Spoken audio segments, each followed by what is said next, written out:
a contar durante estos 2 días con doctores, con abogados, con fisioterapeutas, con psicólogos, profesionales del ámbito sanitario. Nos hablarán de fibromialgia desde diferentes enfoques, con diferentes ponencias dirigidas principalmente a las y los pacientes, porque también ustedes forman parte importante de la solución. Comenzamos presentando la primera de las ponencias, ambientada en el ámbito legal, bajo el título Requisitos y trámites de la incapacidad permanente, a cargo de don Jorge López Cuevas. Bienvenido. Muchas gracias. Jorge López Cuevas es abogado laboralista con 15 años de experiencia, licenciado en Derecho por la Universidad Complutense de Madrid. Trabaja en el prestigioso despacho jurídico Parrado Asesores y les dejo con él y su ponencia. Adelante. Sí. Hola, muy buenos días.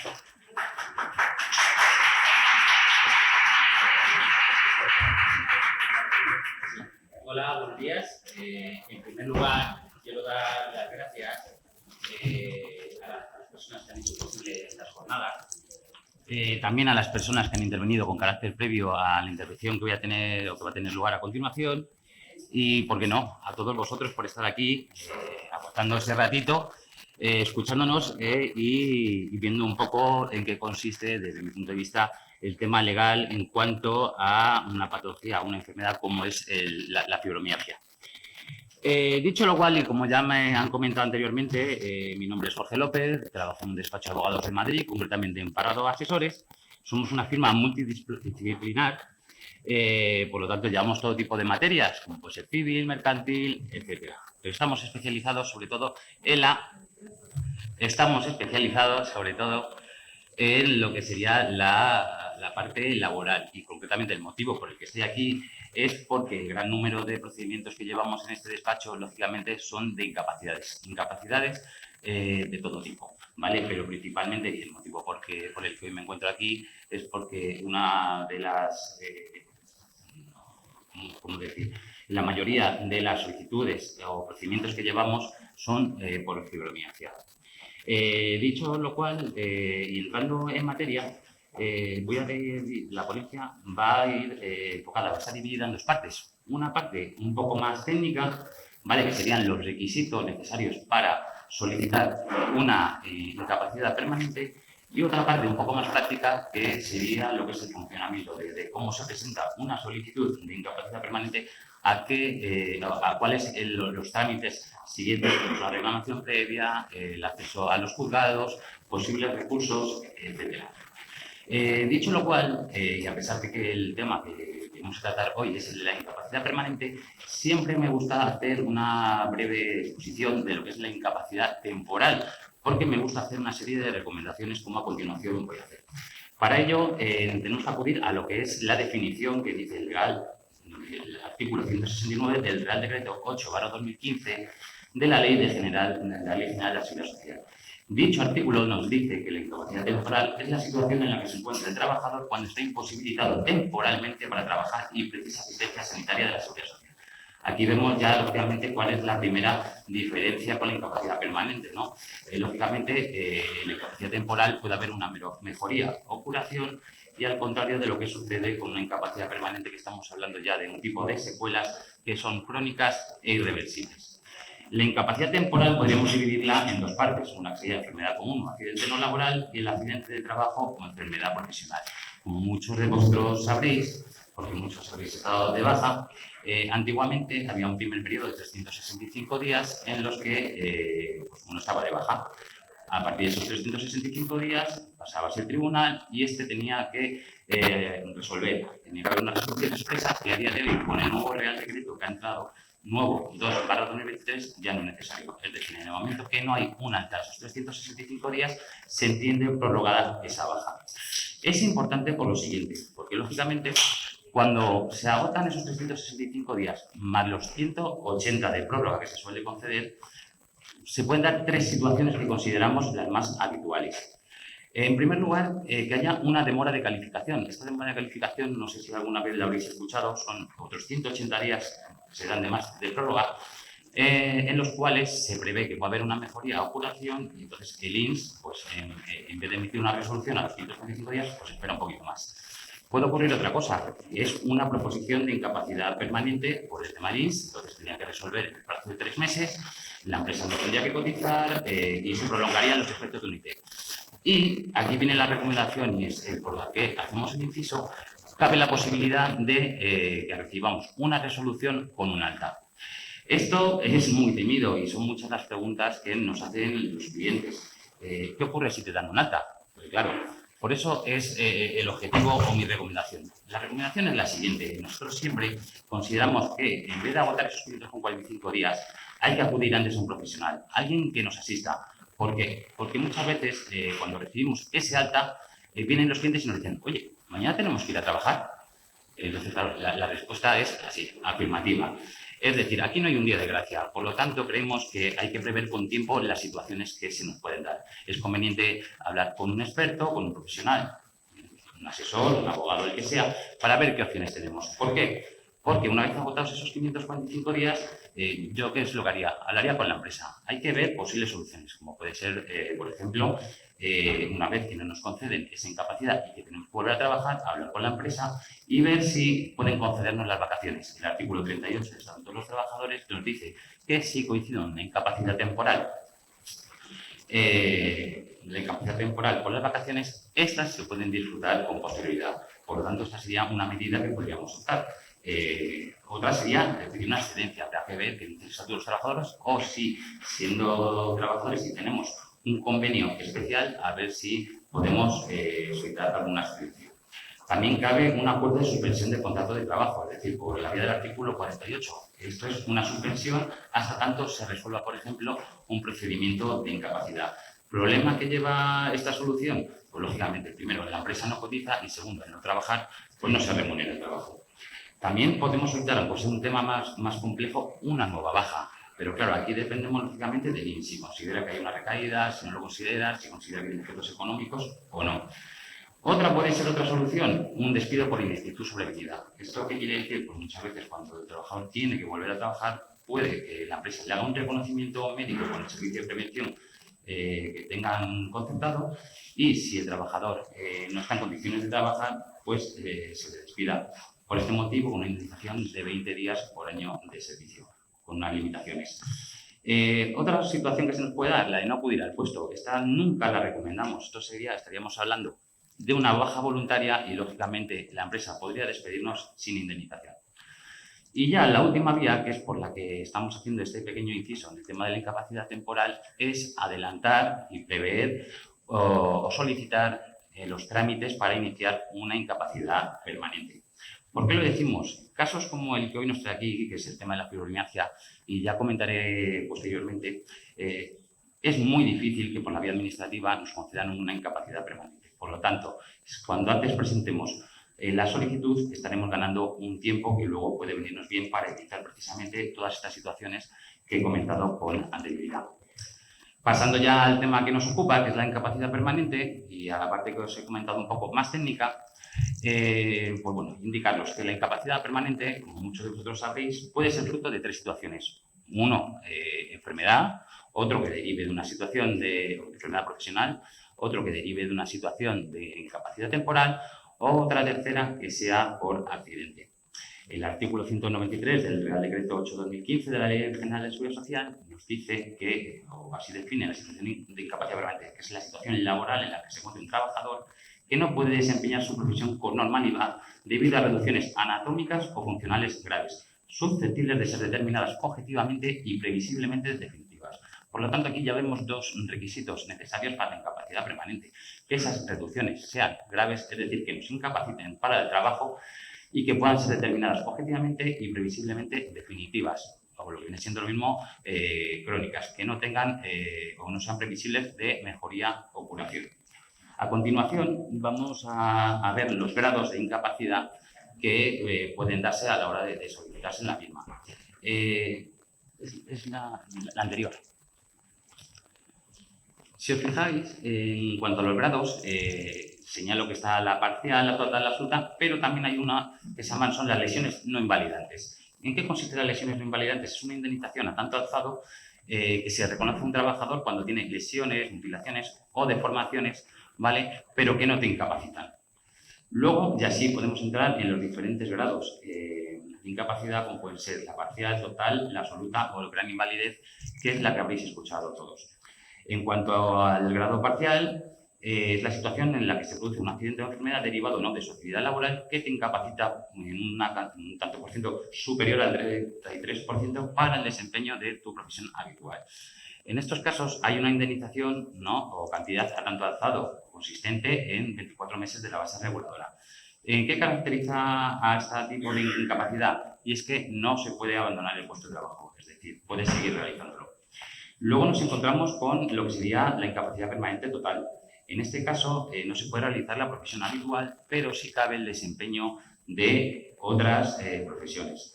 En este caso, la pensión consiste en una pensión vitalicia del 55% de la base reguladora.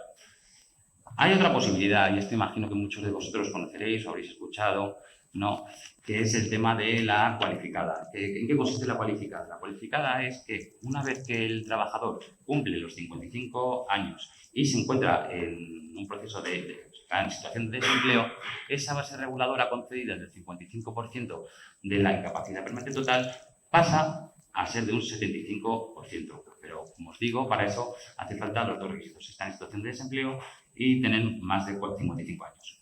Luego nos encontramos con el grado de absoluta, la capacidad permanente absoluta, que es una base reguladora del 100%, es decir, una pensión vitalicia del 100%. Aquí, al contrario que en la total, no solo no se puede realizar la profesión habitual, sino que no se puede realizar ningún tipo de profesión o oficio.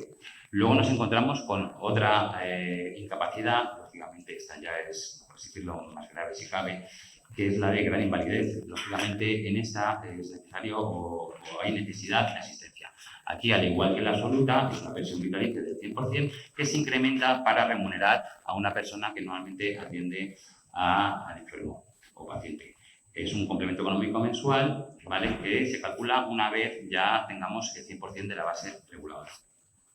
Ya por ir siguiendo los requisitos de cada una de ellas, en cuanto a los requisitos para solicitar la incapacidad permanente parcial. La siguiente, por favor. Yo sé que esta parte es un poco pesada porque al final es lo que tiene. Es lo que estoy diciendo, es un poco la parte técnica, son los requisitos y al final, pues bueno, no deja de ser un poco normativa, algo legal y que yo entiendo que, bueno, al final interesa relativamente a poca gente. En cualquier caso, los requisitos para solicitar una incapacidad permanente parcial son los siguientes. Mira, no alcanzar la edad de jubilación o llegar sin tener derecho a ella siempre que la contingencia sea común. Hay que estar dado de alta o asimilado al alta en la Seguridad Social. Cuando hablamos de estar asimilado, para el que no lo sepa, pues son situaciones que son así similares, ¿no?, al alta, como puede ser estar en desempleo, en una excedencia, tener un convenio especial con la Seguridad Social, que exista un traslado fuera del territorio, etc. En el caso de que estemos ante una enfermedad profesional o un accidente, no sería necesaria un periodo de cotización previo.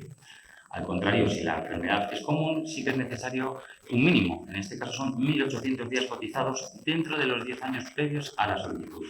Luego hay otra serie de requisitos a los que no voy a entrar porque creo que, bueno, no tenemos tiempo, es una materia muy amplia, pero bueno, sí dejaros caer que existen requisitos para menores de 21 años y también existe un coeficiente global de parcialidad para trabajadores que tienen, en vez de jornada completa, están trabajando a tiempo parcial.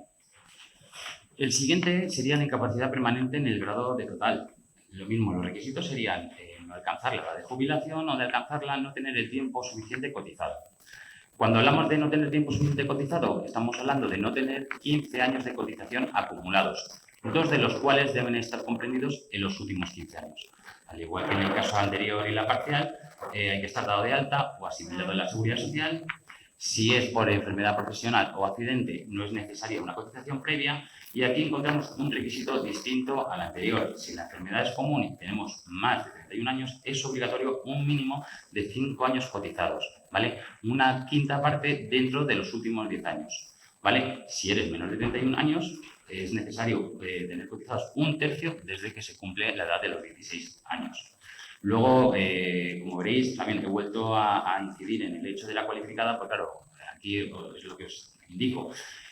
Hasta aquí, una persona que no tiene 55 años, la base reguladora es del 55%.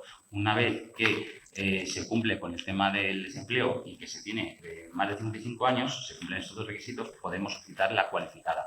Esto sería aumentar la base reguladora de un 55 a un 75%. Pero, como os digo, los he señalado aquí porque son requisitos totalmente necesarios. En cuanto a la incapacidad permanente en el grado de absoluta, volvemos un poco a lo mismo. Los requisitos son no alcanzar la edad de jubilación o de llegar a tener tiempo suficiente cotizado. Pasa lo mismo que para la incapacidad permanente del grado total. En este caso, no tener 15 años cotizados, de los cuales 2 deben estar comprendidos en los últimos 15 años. Así pues, también hay que estar dado de alta o asimilado, como he dicho, sea desempleo, excedencia, etc. Igual, si estamos ante una enfermedad profesional o ante un accidente de trabajo, no es necesaria la cotización previa. Para los menores de 31 años de edad, deben demostrar una cotización de 1/3 del tiempo entre los 16 y la fecha del hecho causante. Los de más de 31 años, la cotización mínima son, como en la incapacidad permanente total, mínima de 5 años y paralelamente una quinta parte de ese periodo debe estar incluido en los 10 años inmediatamente anteriores al comienzo de la solicitud.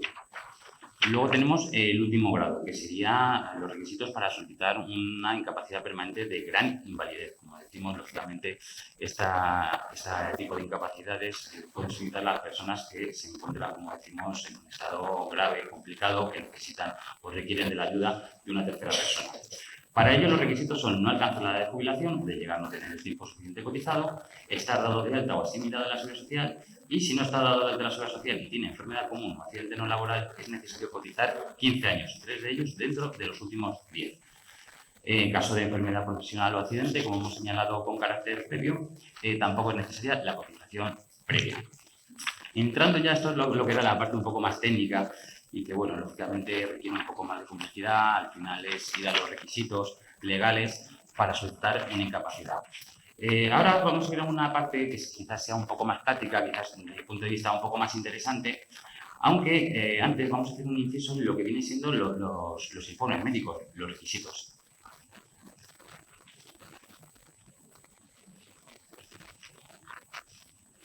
Efectivamente. Mire, aquí, lógicamente, esta es una parte que entendemos que es y que va más referida a los informes, ¿no?, que recabamos, que nos aportan los clientes, ¿vale? Y en los que, lógicamente, nos apoyamos a solicitar las diferentes incapacidades. En primer lugar, los requisitos médicos decimos que la calidad de los informes médicos tiene que ser buena y que, si es posible, todos los informes que aportemos sean recientes. La importancia de que el diagnóstico sea claro y recoja las limitaciones que suponen las patologías para el trabajo son muy importantes. Asimismo, consideramos que los informes que se deben aportar a la Seguridad Social cuando se presentan todo tipo de solicitudes deben ser recientes. Y aquí un apartado, algo que nos sugieren mucho los clientes, que nos preguntan los que son mejores, los informes públicos, los informes privados. Bueno, hemos de decir que todos valen, ¿vale? Entonces, sí es verdad que los informes públicos tienen la presunción de veracidad, con lo cual, ¿esto qué quiere decir? Que si confrontamos un informe médico de la sanidad pública con uno de la privada, en el momento que haya algún tipo de diferencia, algo que se contraponga uno con otro, se va a tener por cierto, lógicamente, el de la sanidad pública. Por eso muchas veces recomendamos que, si es posible, los informes que se aporten sean así. Lógicamente que no, pues lógicamente los privados también valen. Ahora, en caso de duda, van a prevalecer, lógicamente, como decimos, los primeros. Así pues, también importante, los informes que sean recientes, ¿vale? Porque muchas veces nos encontramos que vienen clientes y nos aportan, pues, bueno, pues informes de 1990, del 95. Lógicamente, cuando uno va a pedir una solicitud, es importante que haya un seguimiento, lógicamente que si se puede ver que hay una evolución, pues lógicamente esos informes van a tener un mayor valor. El segundo punto sería la gravedad de la enfermedad y la no posibilidad de recuperación. Es decir, entendemos que para solicitar una incapacidad las patologías deben ser graves. Y aquí, y centrando un poco en el tema que hoy nos ocupa, y vosotros veréis mucho y así entenderéis, por ejemplo, la fibromialgia, aunque luego lo comentaré después, pues tiene diferentes grados. Lógicamente, una fibromialgia leve, de por sí, sabemos que va a ser difícil que sea luego o nos valga para solicitar una incapacidad. Ya no solo porque estamos hablando de que es leve, sino porque necesariamente harán falta otro tipo de patologías que acompañen a la fibromialgia en el caso de que queramos que nos concedan con éxito una incapacidad. A su vez, estas patologías que se recojan en los informes, es importante que se recojan que son crónicas y reversibles, porque en el momento que, claro, lógicamente un informe deje a la imaginación que pueda haber una mejoría, una curación, que pueda haber algún tipo de tratamiento, lógicamente el INS nos va a tirar para atrás esas solicitudes. También es importante, como decimos, el tiempo transcurrido desde que se inicia la incapacidad temporal. No es lo mismo que el diagnóstico de una patología y aportemos un informe en el que se diga, tengo esta patología, que haya un seguimiento, exista una evolución y entonces podamos ver que efectivamente se han tratado todos los medios terapéuticos posibles de curar, en este caso, que como sabemos la fibromialgia no tiene cura, pero bueno, al menos que sí veamos que se han agotado todas las medidas terapéuticas. Y por último, en cuanto a otros los requisitos médicos que entendemos que es importante, es la incompatibilidad entre afecciones y el desarrollo de la actividad laboral. Es importante que todas las patologías que se recojan en estos informes se vean o recojan que esas patologías son incapacitantes. ¿Por qué decimos esto? Porque muchas veces se nos aportan informes de enfermedades que tienen muchos de nuestros clientes, pero lógicamente no toda la patología que llega es incapacitante. Por lo tanto, hay que ver ese estado pluripatológico y ver si, hombre, a lo mejor una patología de por sí no incapacita, pero a lo mejor si sumamos, por ejemplo, y eso lo comentaremos después, el tema de una fibromialgia con un tema de depresión, con un tema de una altragia, con temas de artrosis, pues lógicamente eso va a hacer que nos ayude a la hora de solicitar una incapacidad en cualquiera de sus grados. Entrando un poco y por hacer una pequeña valoración de la fibromialgia, y aunque me puedo equivocar y sois muchos de vosotros y vosotras los que sabréis de este asunto más que el servidor que está aquí, pues bueno, sí quiero o pretendo daros unas pequeñas nociones del punto legal, ¿no? Un poco la fibromialgia y nosotros, pues bueno, la experiencia que tenemos desde un despacho que se dedica al tema de las incapacidades y sobre el cual nos llegan muchísimos clientes con estos temas de fibromialgia. Entendemos que es una enfermedad crónica que se caracteriza por el dolor generalizado en músculos, ligamentos y tendones, entre otros. Supongo que muchos y muchas de vosotros nos diréis, oye, no, es que aparte de eso hay otra serie de limitaciones, de dificultades, de dolores. Yo lo que quiero hacer es tratar esto un poco de una manera general, puesto que es una enfermedad que, como han explicado, con carácter previo, vosotros conocéis muy bien, pero que es muy complicada y que, lógicamente, como vamos a ver a continuación, no está nada clara. Para la valoración de las incapacidades suelen tenerse en cuenta pues, dos aspectos. Uno, el de los puntos gatillo, que muchos de vosotros conoceréis.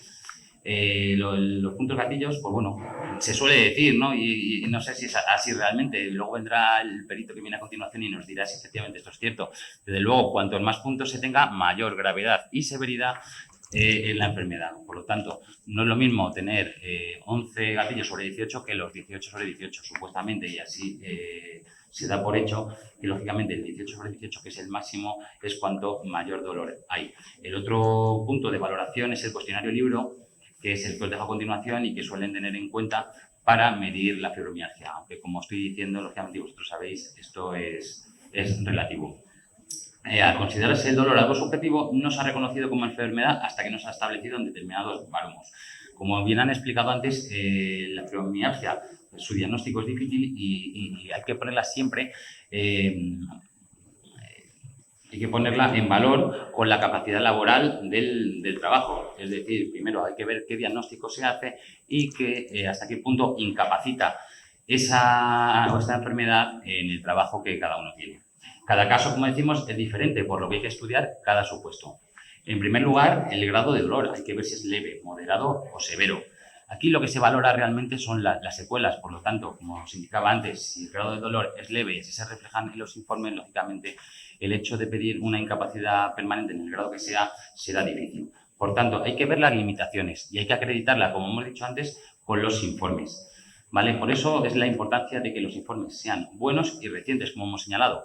Ya da igual que sean públicos o privados. Como decimos, la importancia es, si se puede, que se aporten los primeros, que son los públicos, por el tema de la presunción de veracidad, pero si no, cualquier tipo de informe siempre será de ayuda. Generalmente, ¿cuándo se suele diagnosticar la fibromialgia? Pues bueno, se suele tomar como rango el de los 3 meses, ¿no? Se dice que cuando existe una historia clínica de dolor musculoesquelético generalizado durante un tiempo superior es cuando se empieza a diagnosticar este tipo de enfermedades. Pero bueno, no existe un baremo como tal, como podéis imaginar. Como se indicaba, normalmente por el simple hecho de tener fibromialgia, los juzgados y tribunales no declaran a los trabajadores afectos de una incapacidad permanente, por lo que siempre se valoran otras afecciones añadidas, como pueden ser, y así lo he dicho antes, la fatiga crónica, la depresión, lumbajes. Es triste, pero es cierto. Es decir, la fibromialgia de por sí, al día de hoy, es muy difícil que te conceda una incapacidad por este motivo. También, llegado a este punto y relacionado con la fibromialgia, creemos que hay un tema importante, que son los informes de los reumatólogos.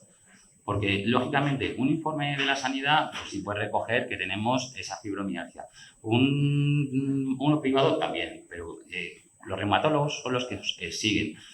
Saben cuál es el seguimiento de esa persona, los dolores que padece. Por lo tanto, muchas veces cuando vamos a los juzgados es importante la presencia de un perito médico o, en su defecto, el reumatólogo, lógicamente, que nos atiende y que nos puede decir efectivamente pues, el grado de dolor que tenemos.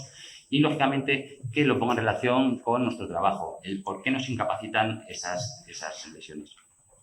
Aquí, en este punto también, y para que veamos efectivamente lo desconocida que es esta enfermedad, os voy a decir una pequeña, bueno, no son anécdotas, pero bueno, en fin, no sé cómo llamarle. Como bien sabéis, el tema de fibromialgia no solo depende de nosotros, depende de los facultativos que nos atienden. Porque, por desgracia, no todos los facultativos entienden que la fibromialgia puede ser diagnosticada o no, el dolor que le causa a uno. Efectivamente, no sabemos si, o si lo indican algunos, si es objetivable o no. También en muchos casos no solo depende del facultativo que nos atiende, sino que también puede depender incluso en la provincia en la que estemos. Y esto lo digo por experiencia. Es decir, yo tengo, por ejemplo, me llegaba la semana pasada una compañera, una clienta del despacho, concretamente de Málaga, y ella me decía, en ningún informe permiten, a pesar de que me están diciendo que tengo fibromialgia, me dejan poner que tengo fibromialgia. Con lo cual, esos informes no están bien valorados. A mí me dicen que lo único que puedo poner es dolor crónico. Y esa es la situación con la que se queda, y es así. Entonces, por no ponerle que tiene fibromialgia y valorarla de esa manera, se quedan tan anchos muchas veces indicándonos que lo que tiene es un dolor crónico. Así está. ¿Qué ocurre? No solo también depende de la provincia, sino, y aunque esto quede mal decirlo a veces, también depende de los jueces, ¿no? Y de la persona que nos toque. Yo no sé si en algunas ocasiones algunas de vosotras o vosotros ya habéis estado en algún juicio y os daréis cuenta de que nada más entrar ya uno tiene esa percepción de si el juez está en sintonía con nosotros o no. Y os voy a contar así un poco lo que me ocurrió el otro día. Estando el otro día en Madrid, bajaba yo en el ascensor y curiosamente me meto y estaban el juez, el magistrado del social número 34 de Madrid, es una persona bastante conocida, y estaba hablando con su secretario. Se cierran las puertas y nos quedábamos los tres. Entonces, en esa conversación que mantenían entre ellos, venía a decir el juez que, desgraciadamente, ahora a todas las personas que acuden a su médico, ya de por sí se les diagnostica de fibromialgia. Con lo cual, ¿qué quiero decir con esto? Que es que si tienes la desgracia de que, por ejemplo, te toca en el Social 34 de Madrid, ya sabes, o partes de una base que un juez ya está dando por hecho que es un diagnóstico que se le da a cualquiera y que no se le está dando la importancia que requiere. Por eso os digo que no solo dependen de los facultativos, de la provincia, sino que son muchos factores. Es una desgracia y por eso los informes tienen que corroborar esas dolencias, esas afecciones. Y por desgracia, no solo eso, sino que es lo que estoy comentando, tienen que ir con un añadido, como os estoy comentando, temas, otras patologías que, por desgracia, hagan que pues se tengan en cuenta. ¿Qué es lo que os voy a comentar a continuación? Mira, os voy a poner una foto, no, me parece que es el punto anterior. Son unos pantallazos, mira, para que veáis, mira eso, mira. Estos son resoluciones que hemos recibido este mismo mes de clientes del despacho que tienen fibromialgia. Os estoy diciendo, no solo depende de los facultativos, no solo depende de la provincia, incluso de los juzgados, sino que es que las propias resoluciones del IN son del todo variopintas. Es decir, mira, si os fijáis, y como os digo, mira, estas son de este mes que hemos recibido. En todas ellas, que bueno, he puesto los 4 últimos, como podréis observar, en todas ellas aparece la fibromialgia. En el primero de los casos, para denegar esta incapacidad, que nos dicen que la fibromialgia, como es en este caso, produce a veces una intensa sensación de incapacidad por el dolor y la fatiga, pero desafortunadamente es imposible de objetivar. Entonces, ya simplemente por el hecho de que considera la persona en cuestión que no es objetivable, entonces ya denegamos la incapacidad. No sé, a mí hasta cierto punto me parece un poco incluso hasta de risa. La segunda de las resoluciones que hemos recibido, que yo creo que es la más común y muchas veces la que recibís muchas de vosotras, lesiones no constitutivas de incapacidad permanente en la actualidad. Igual, no nos explican el por qué, no hay motivación. Estas resoluciones no tienen motivación de ningún tipo. No sabemos cuáles son en la que decimos. No agotadas posibilidades terapéuticas, continuar tratamiento. Hombre, a mí me parece que esto es muy recurrente, pero lógicamente aquí este tipo de resoluciones... Exacto. Como bien dices, no hay tratamiento. Pues bueno, se despachan con este tipo de resoluciones para denegar este tipo de incapacidades. Como decimos, son muy escasas las resoluciones que en vía administrativa estiman las incapacidades.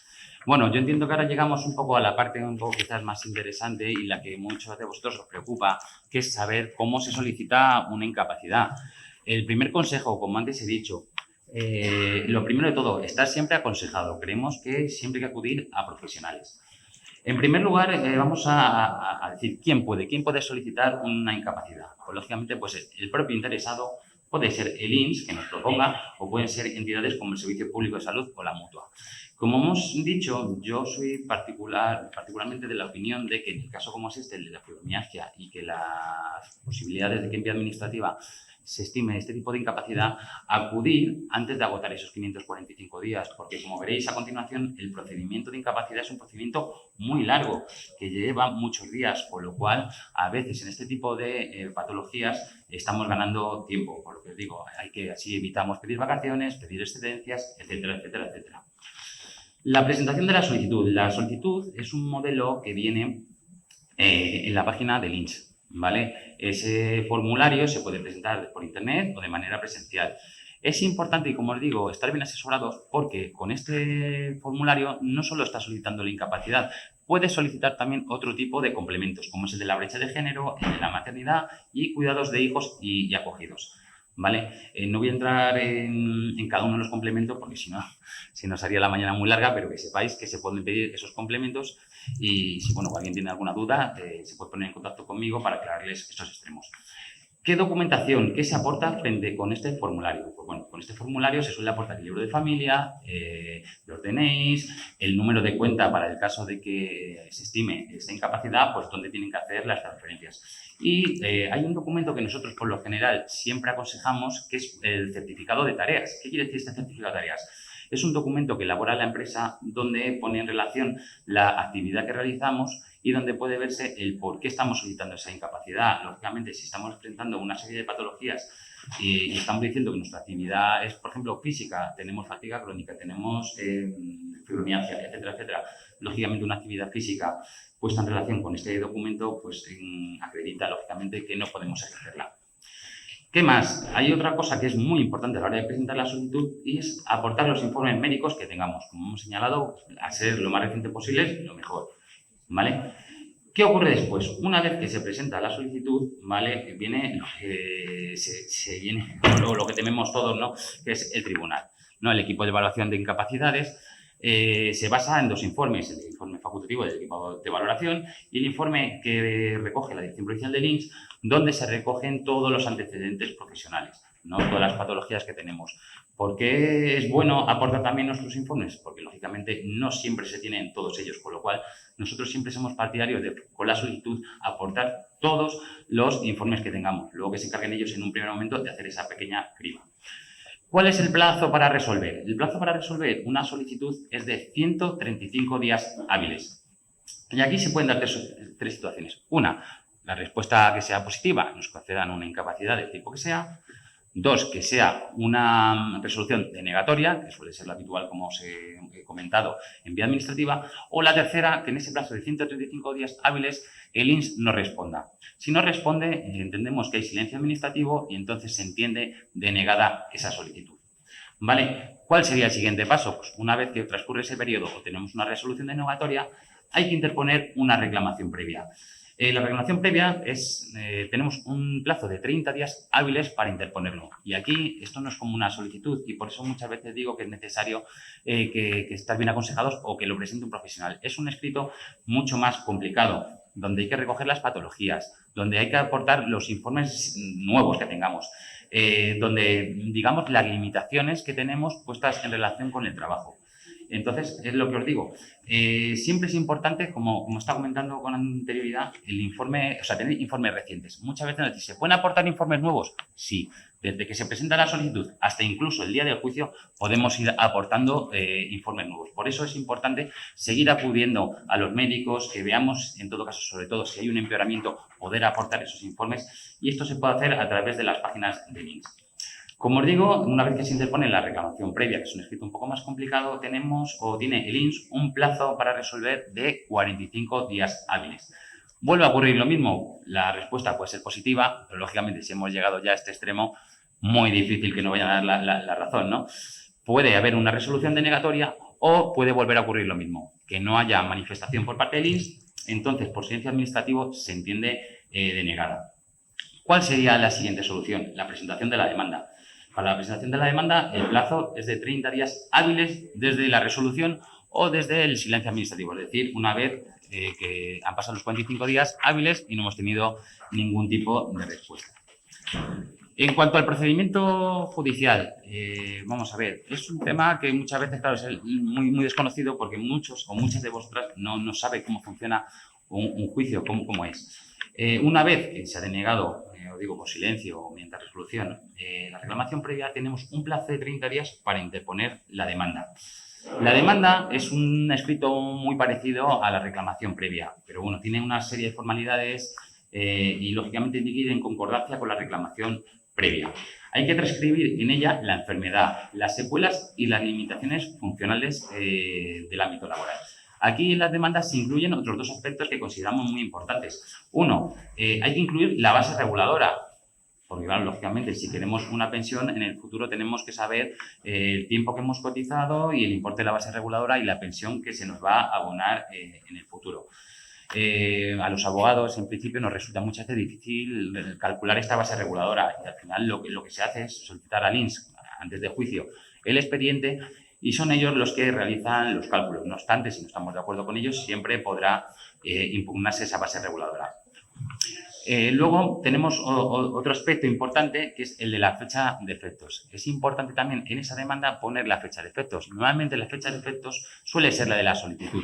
¿Qué pasa? Que a veces nos adelantamos a la hora de interponer ese procedimiento de incapacidad y durante un tiempo se ha estado cobrando, por ejemplo, una baja que la empresa ha complementado al 100%. Con lo cual hay que ver antes de juicio también la fecha de efectos, porque a veces no interesa, lógicamente, que estén superpuestos unos periodos con otros, porque a lo mejor por la baja hemos cobrado unas cantidades superiores. Si ponemos una fecha de efectos anterior, incluso el INS puede decir luego que devolvamos ciertas cantidades.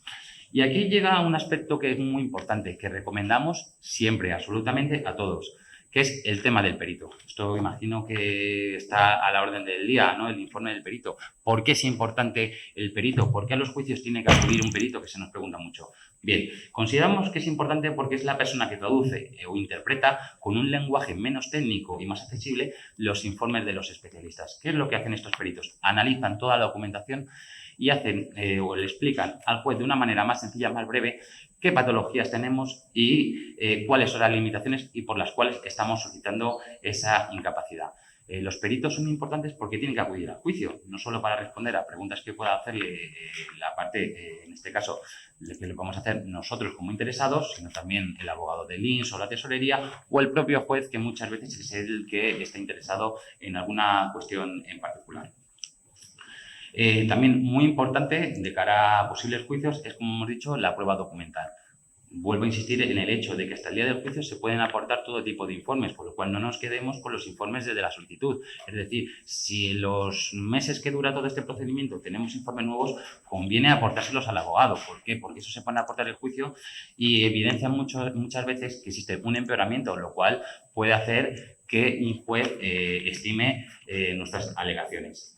En cuanto a lo que viene siendo el juicio es un tema muy sencillo. Es decir, también nos preguntan, ¿cómo funciona el juicio? ¿Cómo va?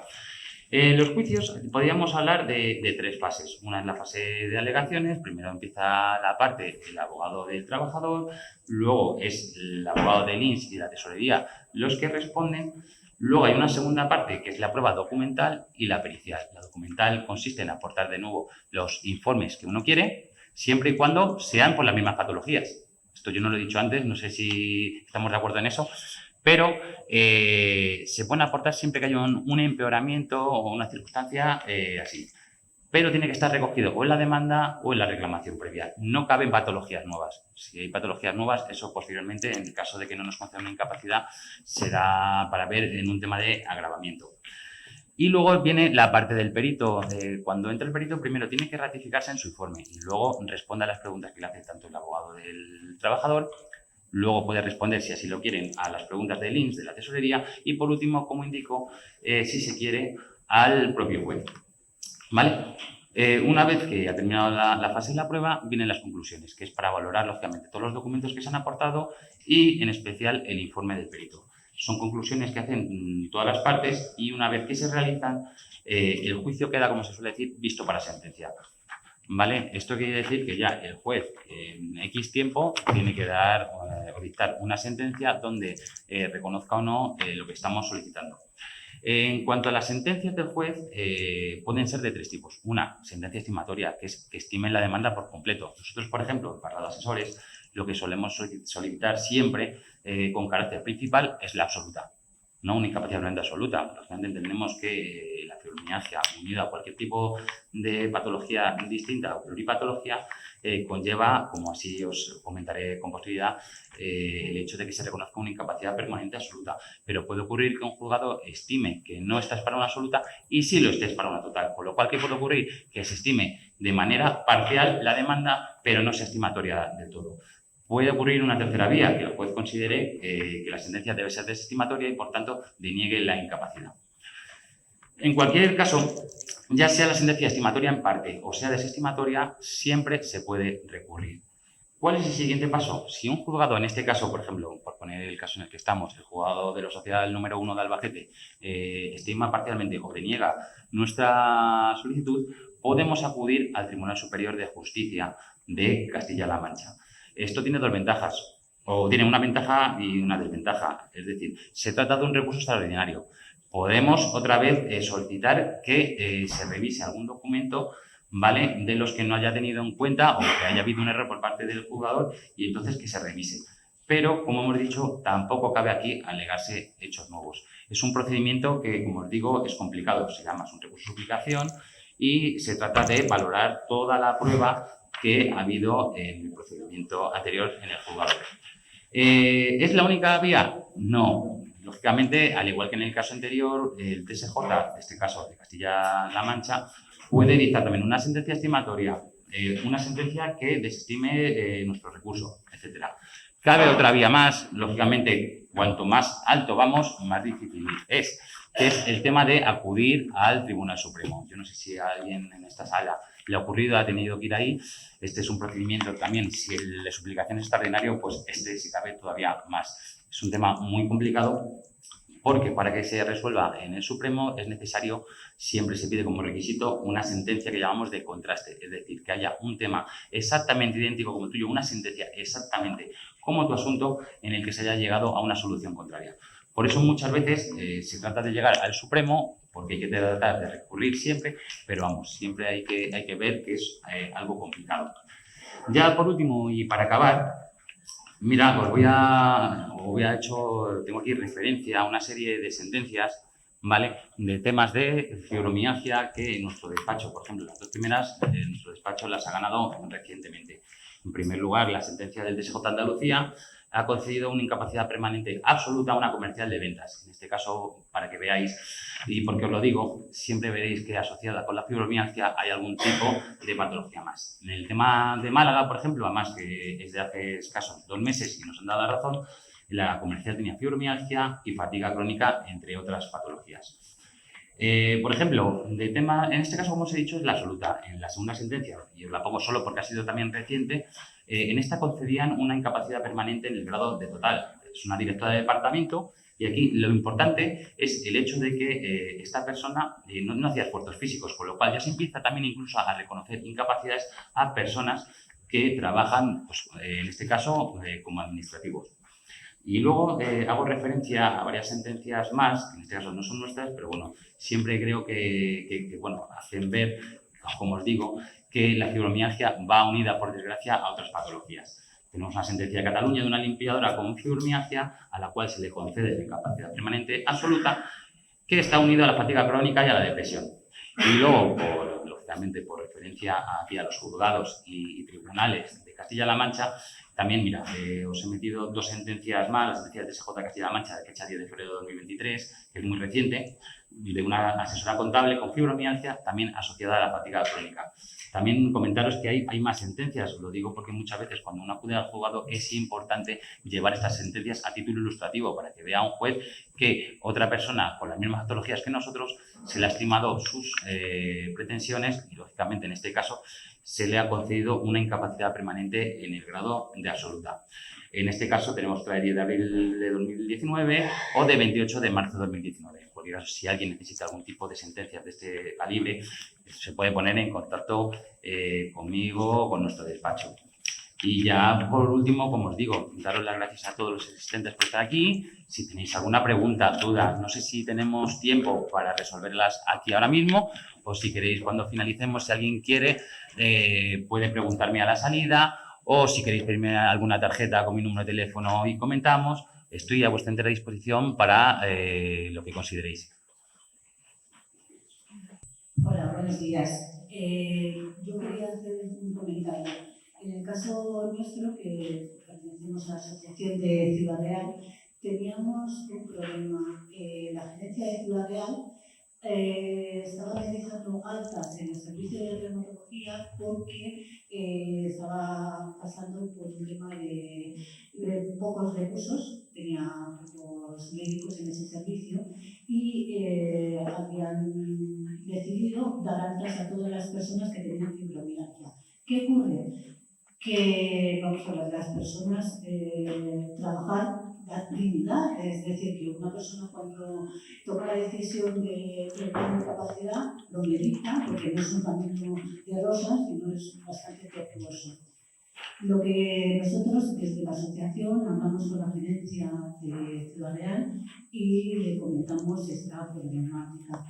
Le decíamos que, vamos a ver, que está muy bien dar de altas y que es un tratamiento que es crónico y que no necesitaba revisiones. Pero en vez de hacer unas revisiones cada 6 meses o cada año, lo que le propusimos es que lo hiciera 1 año y medio o 2 años, pero que no dieran esas altas, porque los médicos de familia está muy bien el tema de humanización, pero los médicos de familia tienen sus limitaciones. Es decir, tu médico de familia puede mantener la enfermedad crónica, pero hay veces que necesitas un especialista que te revise los tratamientos y que te haga un buen informe. Que otra cosa es esos informes médicos. No todos los médicos saben hacer informes médicos. Nosotros desde la asociación también tuvimos que mantener reuniones con los servicios porque algunos médicos no realizaban los informes correctos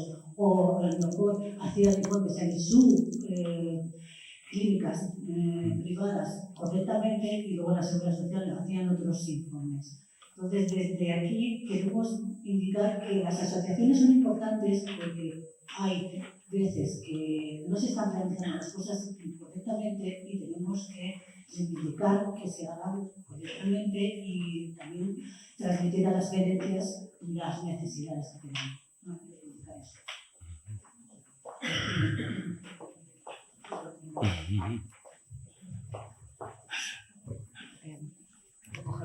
Sí. Bueno, yo me imagino que pregunta como tal no es, ¿no? Yo estoy totalmente de acuerdo en lo que indicabas y precisamente por ahí va mi intervención cuando os he comentado el tema de las recomendaciones. Estos procesos, como veis, no son cortos, llevan una evolución, son procedimientos muy largos. Por eso yo siempre digo, hay que intentar ponerse en manos de un especialista. Como bien indicar, los informes médicos son muy importantes. Así que quién mejor que un reumatólogo mucho, ¿no? En estos casos, para redactar un buen informe y que nos diga, lógicamente, cuál es nuestro diagnóstico, que valore efectivamente el tema de los puntos gatillo, el dolor que sufre cada uno y cuáles son las limitaciones de cada trabajador. Por ello, como indicaba yo a veces, lógicamente los plazos en la incapacidad temporal son los que son. Entonces, muchas veces, como bien dices, pues se dan el alta porque no sabemos en qué consisten este tipo de enfermedades. Por eso nosotros siempre recomendamos, y así lo he dicho antes, por lo menos con el tema de la fibromialgia. Yo ya no me meto con otros temas con otras patologías que a lo mejor son un poco diferentes, pero en este caso, sabiendo que en vía administrativa es probable que no vayan a darte la razón, lo que nosotros consideramos es que hay que comenzar con las incapacidades, entre comillas, lo antes posible para adelantar lo que estoy diciendo, el tener que evitar días de vacaciones, tener que pedir una excedencia, etcétera. Creemos que es importante, os digo, con el tema de la fibromialgia, comenzar estos procedimientos de incapacidad, entre comillas, lo antes posible, para ir allanando el camino, saber lo que vas a hacer de cara a la empresa, las posibilidades que tienes y, sobre todo, para ir ganando plazos de cara a que un juzgado pueda o no estimar tu demanda.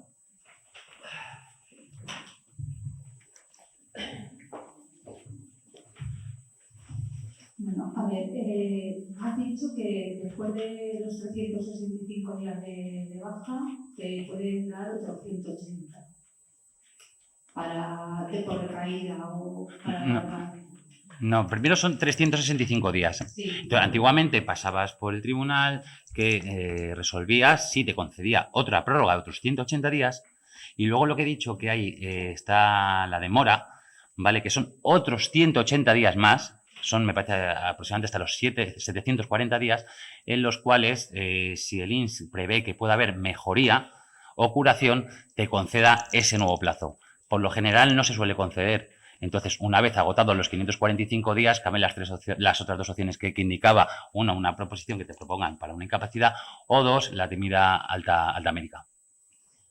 Vale. Y si pasas, por ejemplo, o sea, por el tribunal hasta... Sí, perdóname una cosilla, un apunte muy breve, porque como se indica también es verdad, hay un nuevo Real Decreto. Entonces, antes era necesario, había una resolución expresa donde te indicaban, va a haber prórroga. A día de hoy, con el nuevo Real Decreto que ha aparecido hace escasos meses, si a los 365 días no hay alta, se entiende prorrogada directamente la baja hasta esos 180 días de más. Sí. Y luego, después de ese tiempo, el tribunal, el INS, ya te tiene que dar o el alta o la incapacidad, ¿no? Sí, hasta te propone, tiene un plazo ahí de 3 meses, como te he indicado. En esos 3 meses tú te tienes que volver a incorporar al trabajo. No. Si te proponen, no, siguen los efectos del IT, continúan.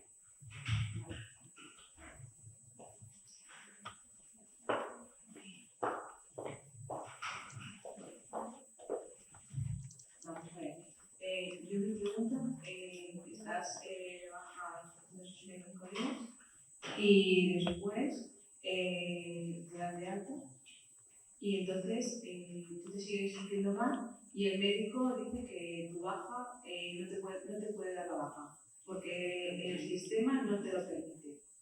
Entonces, si tú sigues estando mal, te siguen haciendo pruebas, te siguen haciendo resonancias y no puedes desarrollar tu trabajo, ¿qué puedes hacer? Porque es que yo ahí estoy... Claro, yo entiendo que esto es una pregunta habitual y pasa mucho. Aquí el tema es el siguiente, que es que siempre puedes impugnar ese alta médica. A mí lo que pasa que eso a mí me crea general es un problema importante porque además de que puedes impugnar ese alta, muchas veces ya el cliente quiere empezar también con el tema de la incapacidad y el impugnar un alta con iniciar un proceso de incapacidad en el fondo es incongruente. ¿Por qué? Porque si tú estás diciendo a los 365 días que no estás para trabajar es porque consideras que puede dentro de un tiempo mejorar o curarte. Si tú estás por un lado diciendo que estás impugnando porque te puedes en el futuro mejorar, lógicamente no conviene iniciar una incapacidad permanente porque estás diciendo por otro lado que tu enfermedad es crónica y grave, por así decirlo, y no tiene curación. Entonces, ese es el problema, que muchas veces, y por eso es lo que os comentaba, que antes del alta hay que intentar prever un poco cuáles son las posibilidades que tenemos, ya sea vacaciones, sea una excedencia, sea los convenios también prevén este tipo de posibilidades a veces. El ver si de verdad no puedo trabajar, intentar negociar con la empresa una suspensión del contrato como os indicaba. Ver si de verdad no puedes trabajar, a lo mejor la opción es pasar el reconocimiento médico de la empresa, como os digo, y ver el tema del despido por inexcurso. Solamente pueden dar el diagnóstico a través del CIA, pero las bajas no se pueden dar por tribunal. Claro, yo entiendo y por eso explicaba que, con carácter previo y así comentaba también lo que yo conocía en otras provincias. Efectivamente, lo que hay que intentar por todos los medios es que esos informes, lógicamente, reconozcan que tienes fibromialgia. Yo no sé hasta qué punto aquí en esta provincia, lógicamente, tienen prohibido o no, lógicamente, el diagnosticar de fibromialgia. Sí es cierto que muchas veces, en estos casos, pues, ¿qué hay que hacer? Acudir a un reumatólogo que te elabore un informe, lógicamente, donde sí te recoja que padeces esa, en este caso, la fibromialgia, si es posible que te recoja los puntos gatillos, los dolores y, sobre todo, las limitaciones para tu trabajo. Sí. Buenos días. Muy buenos días. Todos los que estamos aquí padecemos fibromialgia y el síndrome de fatiga crónica, si no los dos. Está reconocida por la Organización Mundial de la Salud desde 1992. ¿Por qué mueve los hilos para que nos traten como enfermas de segundo tipo? Nosotros no queremos ir por delante de cualquier otra enfermedad. No queremos, pero queremos que se nos trate en condiciones. ¿Por qué? Si tienes una discapacidad, porque es que esto produce muchísimos síntomas, dolores por todo el cuerpo, depresión, ansiedad, muchísimas cosas, que no puedes ni hacer las cosas de tu casa, que te cuesta la vida. ¿Y por qué se nos trata así de esta forma? ¿Qué hemos hecho?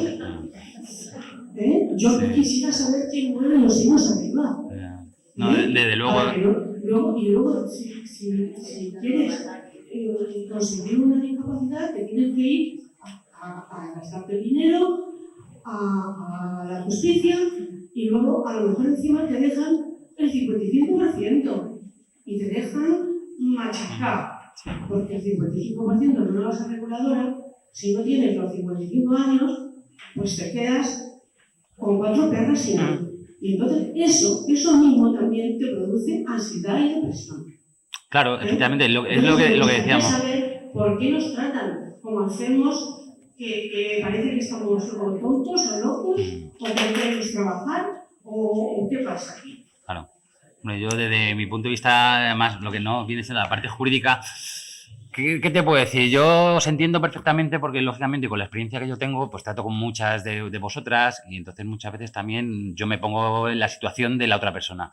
Y eso es lo que hay que ver, ¿no? Hay que empatizar y ver cuáles son efectivamente las patologías que uno tiene, en este caso la fibromialgia, que, como bien dices, muchas veces el hecho de que no sea reconocido y tengáis esta patología conlleva otras. Y efectivamente, ahí venía, como bien dices, la fatiga crónica, el tema mental. Yo sé, y la mayoría de las personas que acuden a nuestro despacho, que no se queda solo ahí en el tema de la fibromialgia y la fatiga crónica, sino que es una desesperación.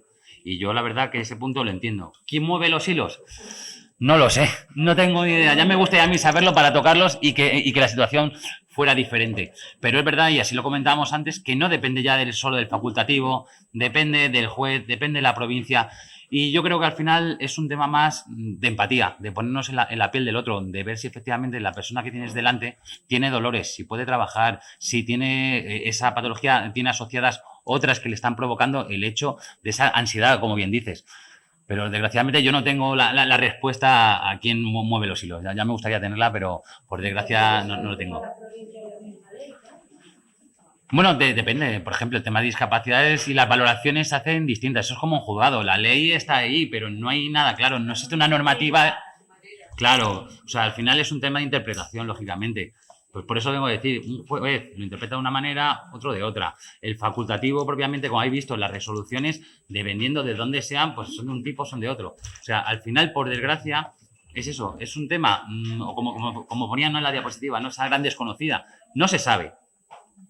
Y la gente, los médicos, por eso es importante, y yo siempre digo, ir a los juicios con un perito, sobre todo para el tema de la fibromialgia, un reumatólogo, alguien que le explique de una manera clara, concisa, y en poco tiempo, porque al final un juez lo que quiere es escuchar en poco tiempo qué es lo que te ocurre, pues que te expliquen las patologías que tienes y por qué esas patologías te incapacitan para trabajar. Pero claro, al final es un tema de interpretación. Entonces, si consigues convencer al juez porque tu intervención es buena, porque el perito de una manera clara ha explicado, porque los informes, que os lo digo, son importantes. A mí, por ejemplo, a la hora de hacer la demanda, siempre me gusta hacer inciso en cada uno de los informes que me trae el cliente, para que se vea efectivamente cada patología y la limitación que sufre. Eso creo que es importante. Por eso digo, hay que estar bien asesorado, porque una demanda, una reclamación previa no la puede hacer cualquiera. Hola, buenos días. Hola, buenos días. Yo quería hacerte una pregunta. Entonces, al tener menos de 55 años, ¿merece la pena arreglarlo con el no estoy pendiente de un juicio? Entonces resulta de que yo por lo que veo, claro, si tienes la absoluta, Claro. con menos de 55 años... No, vamos a ver, lo normal, nosotros lo que hacemos en el despacho, te digo, lógicamente siempre depende de la patología y también muchas veces lo que nos diga el cliente, pues hay clientes que dicen, yo no quiero la absoluta. La absoluta, la base reguladora es del 100%, es una pensión vitalicia del 100%, con lo cual nosotros lo que solemos hacer es pedir la incapacidad permanente absoluta y de manera subsidiaria la total, ¿vale? Entonces, si te conceden la petición principal, que es la absoluta, tendrás una pensión del 100%. ¿Que te conceden la subsidiaria? Sería la total. Si tienes menos de 55 años, pues en este caso sería el 55% hasta que cumplas los 55 años de edad y estés en desempleo. ¿La de baja? Eso es lo que yo comentaba, que a veces depende, cuando inicies el procedimiento de incapacidad se pueden superponer uno con otro, con lo cual, por eso te digo, hay que ver la fecha de la solicitud, la fecha de efectos en la que solicitas la incapacidad. Tú pues en el mismo juicio puedes decir la fecha de efectos, en vez de cuando la presentamos, quiero que sea, pongámosle, la de cuando acabó la baja. Entonces es ver un poco, claro, al final hay que ver el cliente, efectivamente, lógicamente, qué es lo que te compensa. Cuál es la base reguladora que va a ser más alta y jugar, entre comillas, un poco con eso. Sí, muchas veces sí, es el que mejor te va a asesorar. Y en este caso, lógicamente, lo que digo, si tienes 55 años, estás en desempleo y tienes más de 55, subes a 75. Sí. Claro. Pues el INSS hará una base reguladora con todas las cotizaciones que has hecho durante los últimos años y esa es la base reguladora en principio que te quedará. Eso ya va también en función de los ingresos que tiene cada uno, lógicamente.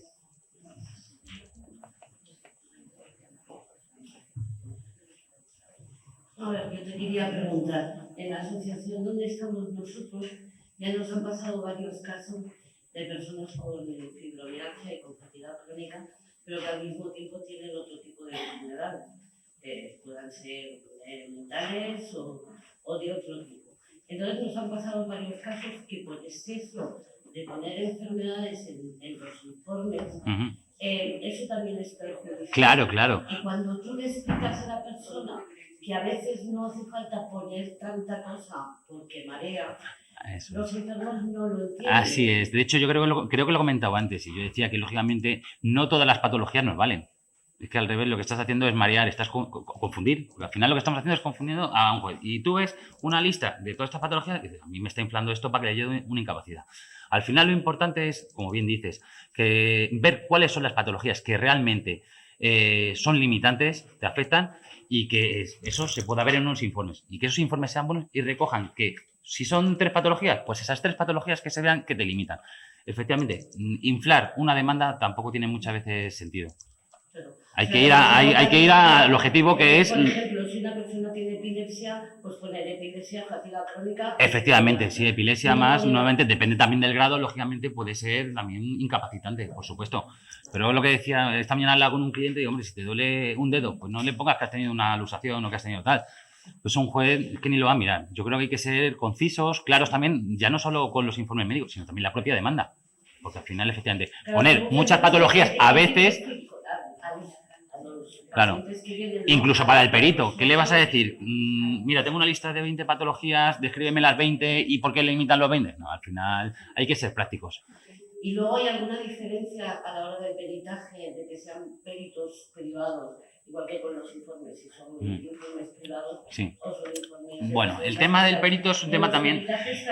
Sí, es un tema también complicado, porque también muchas veces los propios jueces pueden pedir que sea el forense del juzgado el que te reconozca. Entonces, normalmente los informes del perito que tú llevas, lógicamente, son de parte.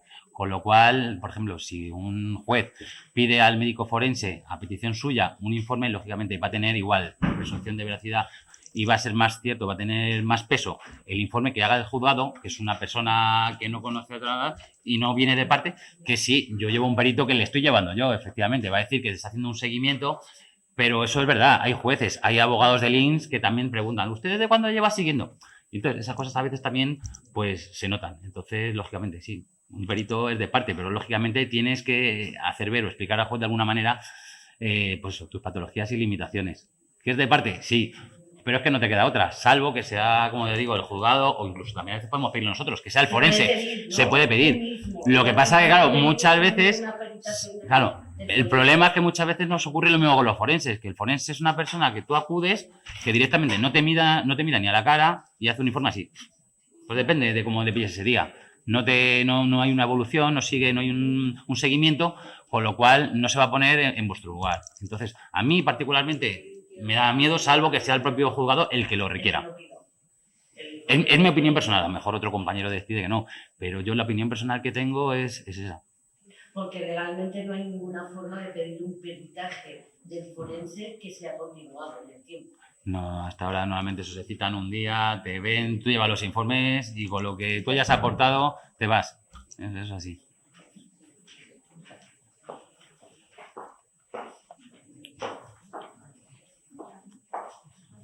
Hola, te quería consultar la importancia que tienen los grados en un caso de fibromialgia y fatiga crónica en un informe médico a la hora del juicio. El número de grado, de lo de 18 que he explicado, lo de los puntos gatillo. No, del grado 2, 3, 4... Sí, hombre, lógicamente, claro, eso influye. Cuanto más severo sea el grado, lógicamente... ¿Pero por qué a los médicos les cuesta tanto poner cosas? Yo, como he indicado antes... No han puesto los grados. Ya, yo como... Cuando pides... Te cuesta. Ya, sí, les cuesta mucho sí. ponerte el grado. Pero es un tema médico. Yo, la verdad, la respuesta no la tengo. No la sé, la verdad. Yo, efectivamente, lógicamente, los informes, yo sí lo he visto, efectivamente, que hay juicios o señoras, que efectivamente, señores, que te vienen y sí les aparece fibromialgia severa. Pero es lo que estamos diciendo. También me ha pasado, al contrario, como os he comentado con el tema de Málaga, o por lo que estoy escuchando que ocurre aquí muchas veces, ni siquiera te recogen el tema de la fibromialgia. Con lo cual, no sé, ahí no puedo dar yo una respuesta, porque más es un tema médico más que jurídico, ¿no? O legal. Pero a la hora del juicio sí que es importante. Sí, por supuesto, lógicamente, que se recoja que una fibromialgia no es leve y que es severa, es como el que aparece, pues, lógicamente, con otro tipo de patología, que como puede ser un trastorno de ansiedad mixto, pues lógicamente no es lo mismo si es un trastorno por ansiedad que si es una depresión mayor. Lógicamente, si se recogen esos informes que es severa, lógicamente un juez debería tenerlo más en cuenta que si es leve. Eso es así. Bueno, nos queda tiempo para una pregunta más. Sí, por supuesto. No sé, que no te veo. ¿El perito siempre va acompañado cuando haces denuncias? ¿O el perito siempre va? Mira, os voy a decir, una recomendación, eso sí eso es interesante porque no lo he dicho antes. Vamos a ver, durante todo el procedimiento administrativo, ¿vale? Bueno, primero es un formulario, como os he comentado, luego viene la reclamación previa. Nosotros, ¿cuándo recomendamos al perito? Nosotros lo recomendamos cuando ya no nos queda otra vía que acudir al juzgado. ¿Por qué? Porque, como hemos visto antes, ya sea como consecuencia de la solicitud o ya sea de la reclamación previa, siempre puede, o cabe, o deberían, por así decirlo, debería haber una respuesta y una resolución. Imagínate que la resolución es positiva y te concede una incapacidad. ¿Para qué quieres entonces al perito? ¿No? Porque, lógicamente, el perito son profesionales ajenos a los abogados, con lo cual eso te supone un dinero mayor. Con lo cual, nosotros, ¿cuándo los recomendamos? Cuando ya no te queda más que ir al juzgado. Entonces, sí, te decimos, mira, acude a un perito que te haga un informe con el análisis de todo lo que tú tienes y entonces sí, ese día va a juicio, ¿vale? Él se ratifica en su informe, contesta las preguntas que le hace el abogado, los del INS, el juez, porque muchas veces quiere hacer alguna pregunta, pero es lo que os digo, me parece una pregunta interesante porque muchas veces no lo preguntan. ¿Y el perito? Mira, si en la vía administrativa cabe la posibilidad de que, por muy remota que sea, te concedan esa incapacidad, ¿para qué vas a contratar en este caso a un perito? Viene bien, pero al final, yo de mi punto, salvo que el perito no es que va a venir después, comente algo posterior o algo distinto, pues yo creo que siempre es bueno, te quiero decir, en un proceso judicial, no me voy a meter en otras áreas, pero lógicamente yo creo que muchas veces es un gasto de dinero innecesario, entonces creo que en el momento de ir a juicio siempre será fundamental, pero antes no, ¿para qué? Bueno, pues yo creo que debemos agradecer a Jorge López Cuevas esta masterclass que nos ha ofrecido hoy contestando a todas sus preguntas. Muchísimas gracias. Nada.